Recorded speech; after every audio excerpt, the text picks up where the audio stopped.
बिहार चुनाव के 14 दिन पहले ऐलान हो गया है कि तेजस्वी यादव महागठबंधन के सीएम फेस होंगे।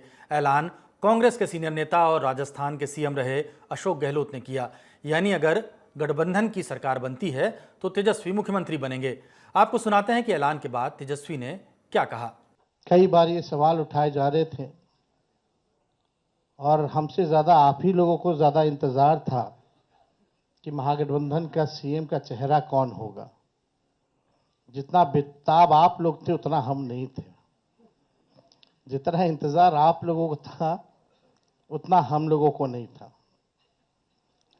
हम महागठबंधन के लोग केवल सरकार बनाने के लिए ही नहीं, मुख्यमंत्री बनने के लिए नहीं, बल्कि हम लोगों को बिहार बनाने का काम करना है, इसलिए हम लोग एकजुट हुए हैं। हम दिल से धन्यवाद देते हैं कि सभी महागठबंधन के साथियों ने मुझ पर पुनः भरोसा जताया है। इसके लिए सभी हमारे महागठबंधन के नेता हों, कार्यकर्ता हों, उन सब लोगों को दिल से हम धन्यवाद देते हैं और उन सभी लोगों से ज़रूर कहना चाहेंगे कि जो उम्मीद, जो विश्वास आप लोगों ने हम पे जताया है, उस उम्मीद पर हम ज़रूर खरे उतरेंगे और मिल करके जो डबल इंजन की सरकार है, एक इंजन भ्रष्टाचार में है, एक इंजन अपराध में है, ऐसी 20 साल पुरानी निकम्मी सरकार को हम लोग उखाड़ करके फेंकेंगे।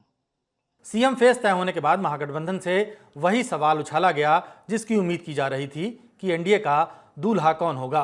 तेजस्वी ने अमित शाह के उस बयान का जिक्र भी किया जिसमें उन्होंने कहा था कि सीएम का फैसला चुनाव के बाद विधायक करेंगे। नीतीश जी के साथ जो है, जो अन्याय हो रहा है एनडीए में, एक बार भी कोई भी जॉइंट प्रेस कॉन्फ्रेंस जो है नहीं की गई है और ना ही ऑफिशियली रूप से मुख्यमंत्री का चेहरा घोषित किया गया है।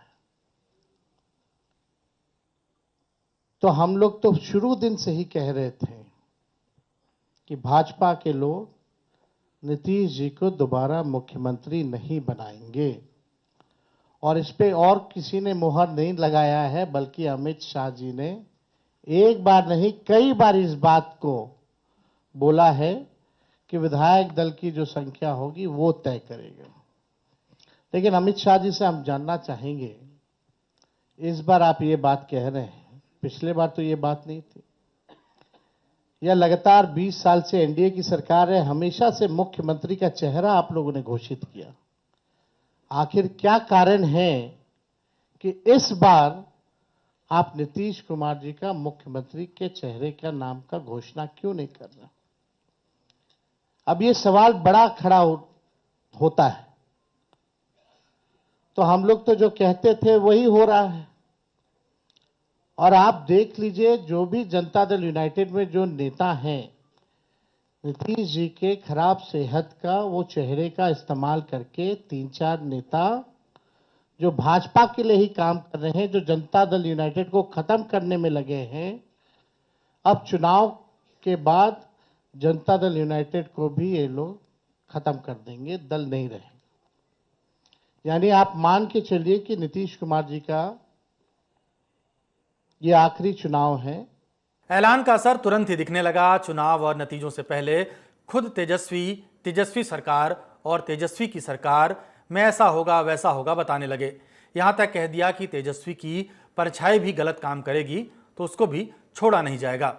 हम अपने बिहार के लोगों से कहना चाहते हैं, करप्शन से तेजस्वी कभी भी कॉम्प्रोमाइज नहीं करेगा और लॉ एंड ऑर्डर से कभी कोई भी अपराधी कितना बड़ा से बड़ा क्यों ना हो, तेजस्वी उसको बख्शने का काम नहीं करेगा।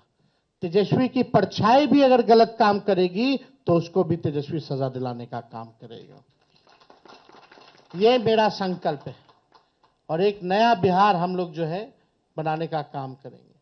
आखिर में महागठबंधन की प्रेस कॉन्फ्रेंस का सार बता देते हैं। तेजस्वी सीएम फेस, एनडीए से सवाल कि आपका दूल्हा कौन, मुकेश सहनी को डिप्टी सीएम फेस बनाकर निषादों और दूसरे ईबीसी को संदेश, एमवाई यानी मुस्लिम महिला के अलावा महिला और युवाओं वाले एमवाई पर भी फोकस। इस खबर में इतना ही। तेजस्वी को सीएम फेस बनाए जाने से महागठबंधन को नुकसान होगा या फायदा, इस पर आप क्या सोचते हैं, कमेंट बॉक्स में बताइएगा।